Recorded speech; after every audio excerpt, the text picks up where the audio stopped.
E aí, posso te convidar a meditar e a refletir a palavra de Cristo comigo hoje? Em nome do Pai, do Filho e do Espírito Santo. Amém. O evangelho que iremos refletir hoje está em Lucas, capítulo 2, versículo 41 ao 51. Aliás, uma passagem muito conhecida por se tratar de uma traquinagem, digamos assim, de Jesus.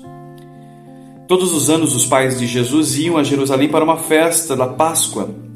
Quando ele completou 12 anos, subiram para a festa como de costume. Terminados os dias de festa, no momento em que eles estavam voltando, Jesus permaneceu em Jerusalém, sem que os pais percebessem. Pensando que se encontrasse na caravana, fizeram o caminho de volta, procurando entre os parentes e todas as pessoas que estavam ali na caravana. Como não encontraram Jesus, voltaram até Jerusalém à procura dele. Depois de 3 dias, o encontraram no templo, sentado entre os mestres. E Jesus estava ouvindo e também estava fazendo pergunta a eles. Quando o viram, seus pais ficaram admirados e sua mãe, Maria, disse a ele: "Filho, por que agistes assim conosco? Olha, eu e o teu pai, como nós estávamos, andamos angustiados à tua procura." Ele respondeu: "Por que me procurava? Não sabeis que eu devo estar naquilo que é de meu pai?" Eles, porém, não entenderam o que ele havia dito.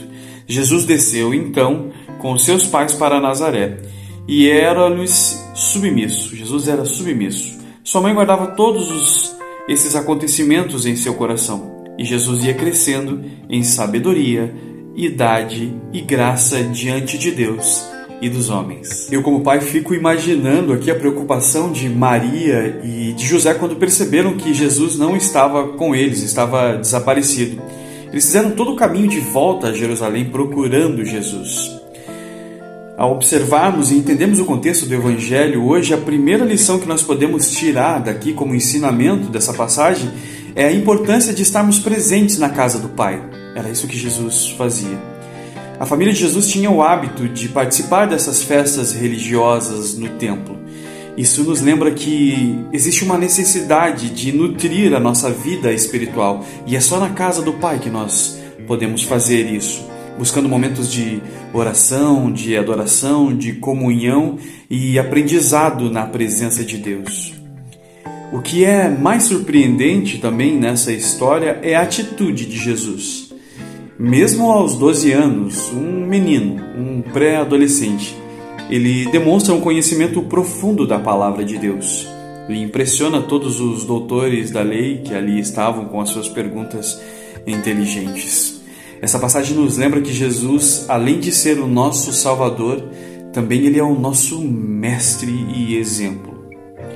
Ao parar para refletir e meditar a palavra de hoje, isso nos traz uma luz à realidade atual, onde nós percebemos que a busca pelo conhecimento e pela sabedoria, ela continua sendo fundamental. Buscar o conhecimento através do Evangelho de Cristo, do ponto de vista cristológico, é muito importante.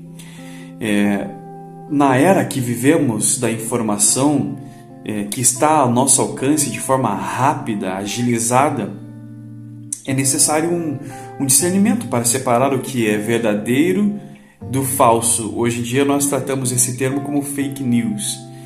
É importante distinguir e não sermos superficial na busca por essas informações. Ser curiosos e fazer perguntas inteligentes, buscando respostas que nos ajudem a compreender o mundo em que vivemos.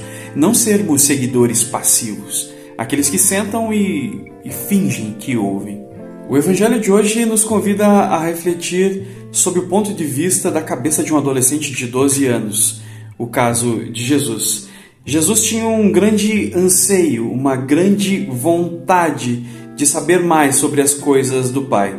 Por isso todos ficaram admirados com ele quando ele estava no templo fazendo perguntas inteligentes, questionando e falando das coisas do Pai. Quando Maria chega e também José perguntam para ele: "O que aconteceu, filho? Que você sumiu, nós não te encontramos." E aí vem um detalhe bem interessante que nós devemos observar, que Jesus não tomou esse cuidado de avisar os seus pais, e logo ele disse: "Mas vocês não deveriam se preocupar comigo, porque eu estava na casa do meu pai." Mas aí, a partir desse ponto de vista, nós podemos tomar como mais uma lição dessa passagem, que nos convida a nos debruçarmos e a meditarmos sobre a importância da presença de Deus em nossas vidas. A busca pelo conhecimento, pela sabedoria e do equilíbrio entre a obediência aos nossos pais e a fidelidade a Deus.